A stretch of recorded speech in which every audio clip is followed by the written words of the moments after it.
कृष्ण भगवान जी से प्रे करेंगे कि हम ये रिकॉर्डिंग उनको ऑफर किए, चैंटिंग और गीता का समझना, गीता के बारे में बात करना, सब कुछ कृष्ण भगवान जी को दिया। उनकी मर्जी से हो रहा है, उनकी इच्छा से हो रहा है और उनके लिए हो, हमारे लिए कुछ नहीं, हमारा कोई स्वार्थ नहीं है इसमें। हम सिर्फ उनकी आज्ञा का पालन कर रहे हैं। चलिए अभी हम चैंटिंग करेंगे। चैप्टर 2 श्लोका 15। सुधा भाभी।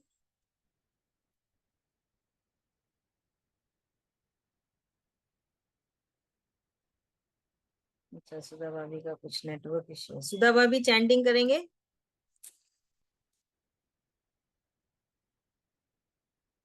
Okay Saanvi, will do chanting. जी।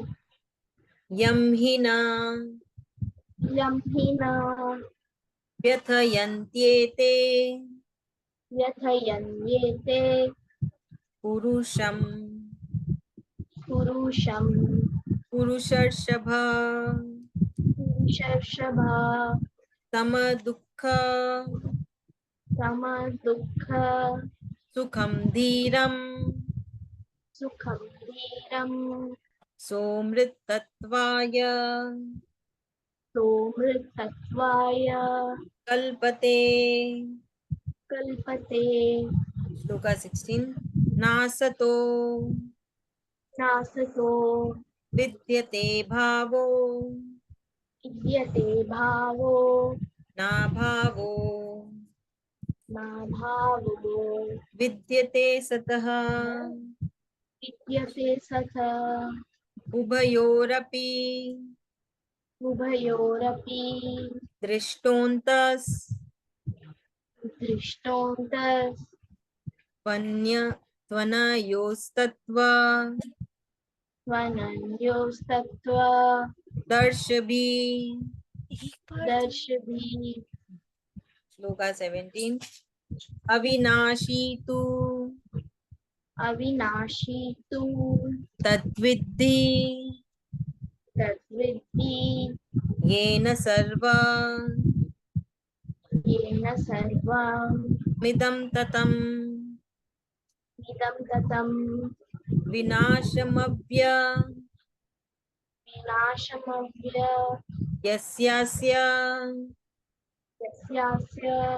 न कश्चित् न कश्चित् कर्तुमर्हति। कर्तुमर्हति। Very good. श्लोका 18। अन्तवन्त अन्तवन्तः इमे देहा इमे देहा नित्यस्योक्ताः नित्यस्योक्तः शरीरिणः शरीरिणा अनाशिनो अनाशिनो प्रमेयस्य प्रमेयस्य तस्माद्युध्यस्व तस्माद्युध्यस्व भारत। Turn off कर। भारत। सो अभी हम देखते हैं श्लोका 15 में कृष्ण भगवान जी हमसे क्या कह रहे हैं। तो ये आपको सोचना है कि कृष्ण भगवान जी हमें ज्ञान दे रहे हैं, हमें शिक्षा दे रहे हैं, हमारे को बता रहे हैं कि हमें कैसा जीवन जीना चाहिए, क्या सही है क्या गलत। तो चैप्टर 2 श्लोका 11 से कृष्ण भगवान जी की टीचिंग स्टार्ट होती है ना। कृष्ण भगवान जी परम गुरु है, सब गुरु के गुरु है, इस पूरी सृष्टि के गुरु है। तो यहाँ देखते हैं भगवान जी ने क्या कहा है श्लोका 15 में।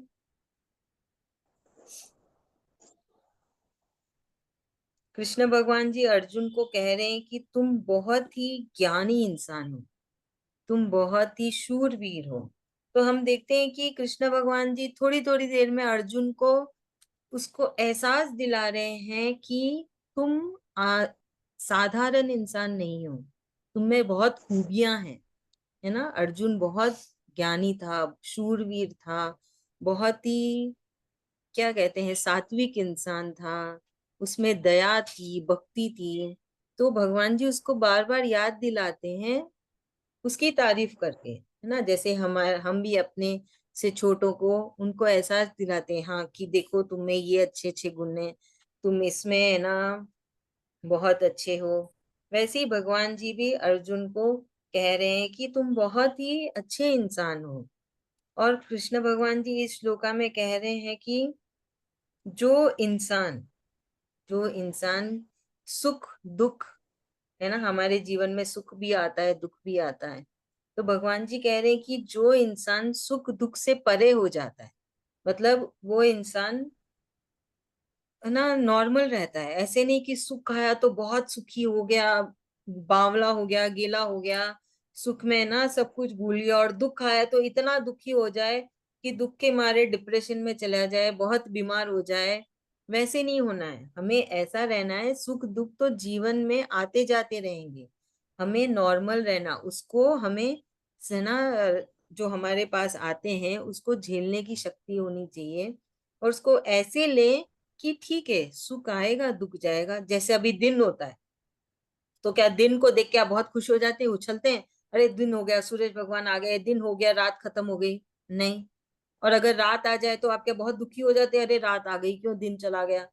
नहीं ना, हमने उसको एक्सेप्ट कर लिया है कि दिन भी होता है, रात भी होती है, और हम हमारा नॉर्मल लाइफ जी रहे हैं।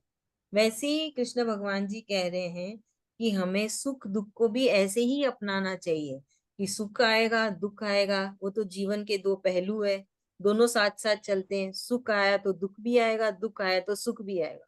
तो कृष्ण भगवान जी कह रहे हैं कि जो ज्ञानी इंसान होते हैं, जो है ना बहुत आम इंसान से जो ऊपर होते हैं, ज्ञानी इंसान कौन होता है? जो आम इंसान से ऊपर होता है ना।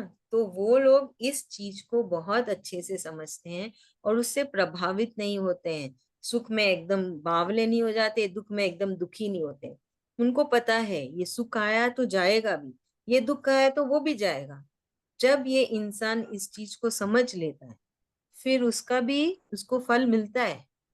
क्या मिलता है उसको? कृष्ण भगवान जल्दी मिल जाएंगे, है ना। ये तो इसमें क्या है वो बाद में आता है ये चीज।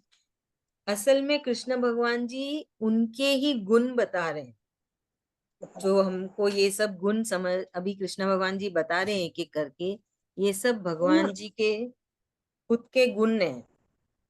तो ये एक गुण है कि सुख हो या दुख, हमें उसको अपनाना चाहिए, उसमें एकदम से रिएक्ट नहीं करना है ना।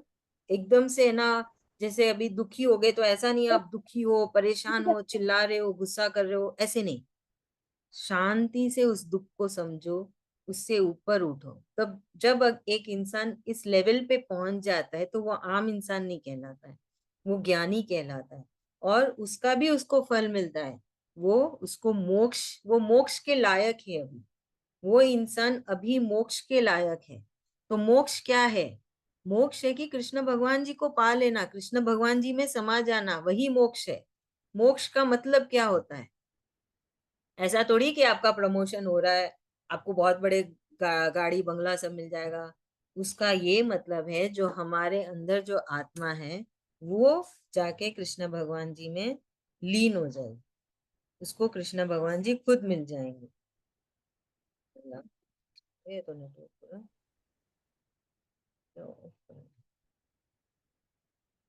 धृति,